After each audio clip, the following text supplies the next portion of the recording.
Okay, this is just a quick video to talk about, I had capitalism and socialism and communism and usury and religion and rights. So basically, I'm going to try and make this as quick as possible. I know the big lofty ideas, but I'll go as fast as I possibly can, right? So I was having a conversation with an old friend of mine in town today, and he sees himself as a socialist. Before, he used to see himself as a Marxist.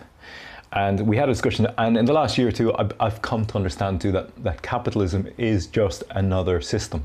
Now, I said to him, I see now like the capitalism is not the answer, and I think he just took it that I was saying I agree with him, because as he was leaving, he said, it's great, I've seen you come around to my way of thinking, which always makes a person feel good about themselves when they say things like that to themselves.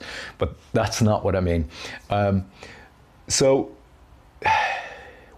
The point being that I then, during the conversation, I said to him that socialism still believes that the government has the right to the means of production, and that it is not in the hands of the individual. Okay, so, and I could see he slowed down when I said that to him, when he said he believes in socialism. I said, you do understand that the government still believes they have the right to the means of production in a socialist system. And so,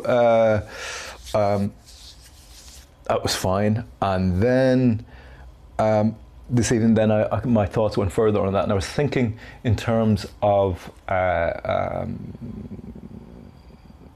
societies which are based on different emphasis.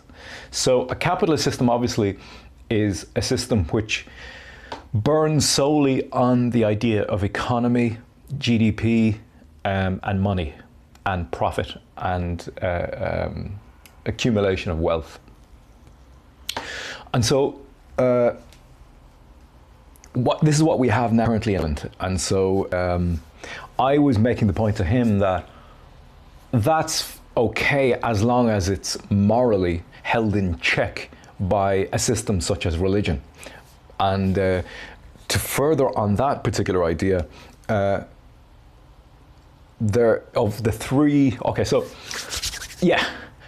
in Christianity, it's a sin in the Bible to engage in usury.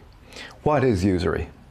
Same for Islam, okay? Islam also too, it's a sin for them to engage in usury. What is usury? Usury is where if you lend me money and the agreement is then I am going to pay back that money, the exact amount, but with money on top of that.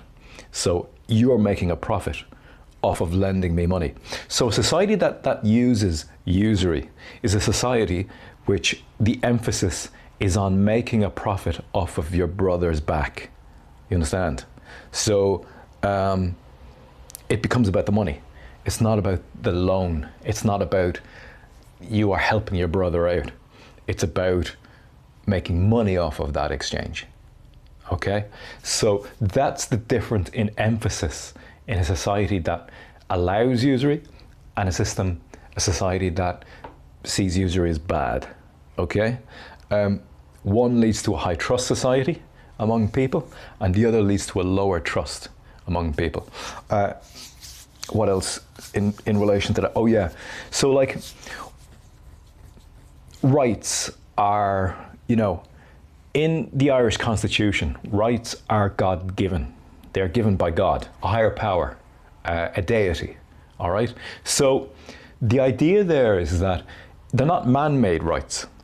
If we have man-made rights, because we're human beings, we can take and give and change those rights whenever suits us, or whoever happens to be in power at the time.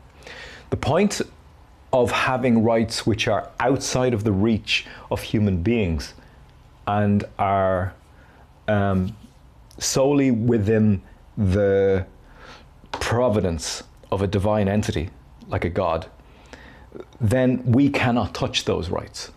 Such as, we say, the right to life of the unborn that was in the Irish Constitution, written in by the Irish, that the unborn has an inalienable right to life, because it's a living being. From the moment of conception, it is alive.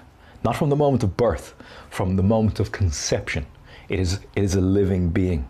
It is on the way to being fully a human being, you know, if not already. Now, I'm not fully made up my mind on that or understand that, but from the moment of conception, life has happened, you know, not from the moment of birth. And so that's why it was written into the Irish Constitution that it is a God-given right that the unborn has that right to be born and not to be killed before being born. Now, I know this strikes a big chord with a lot of people, and you may want to turn off, and people who get emotional about that tend to shut off. But I would suggest just delving into it in your mind and working with it. That's all. Okay. Thanks for listening.